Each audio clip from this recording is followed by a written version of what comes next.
నేల యొక్క పీహెచ్ మనకు తెలుగు రాష్ట్రాల్లో ప్రస్తుతం ట్రెండింగ్ టాపిక్ ఏంటంటే అగ్రికల్చర్‌లో ఈ నేల యొక్క పీహెచ్.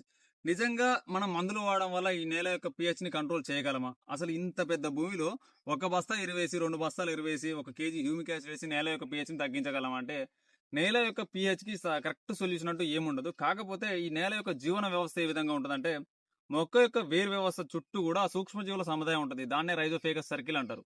ఈ రైజోఫేగస్ సర్కిల్‌లో మనకు ఎప్పుడైతే సూక్ష్మజీవుల యాక్టివిటీ అనేది బాగుంటుందో, నేల యొక్క పీహెచ్ ఎంత ఉన్నప్పటికీ కూడా మొక్క తనను తాను కాపాడుకొని సస్టైనబిలిటీని పెంచుకుంటది. దీన్నే మనకు రైజోఫేగస్ సర్కిల్ అంటారు. ఇది రీజనరేటివ్ అగ్రికల్చర్‌లో సైంటిఫిక్ రీజన్స్‌లో మన తెలుగు యువ రైతు ఛానెల్‌లో దీని మీద చాలా వీడియోస్ అనేది ఉంటది. ఈ రైజోఫేగస్ సర్కిల్ అంటే ఏంటి? ఈ మైక్రోబియల్ యాక్టివిటీ ఏ విధంగా ఉంటుంది? అలాగే ప్లాంట్ యొక్క ఎకోసిస్టమ్ ఏ విధంగా ఉంటుందన్న పూర్తి వివరాలు సైంటిఫికల్‌గా నేర్చుకొని అగ్రికల్చర్‌లో సక్సెస్ అవ్వాలనుకుంటే మన తెలుగు యువ రైతు ఛానెల్‌ని ఇప్పుడే ఫాలో అవ్వండి. తెలుగు యువ రైతు యూట్యూబ్ ఛానెల్‌ని మీరు యూట్యూబ్‌లో లింక్ కావాలంటే కామెంట్ బాక్స్‌లో లింక్ అని పెట్టినట్టయితే ఖచ్చితంగా లింక్ అనేది సెండ్ చేయడం జరుగుతుంది.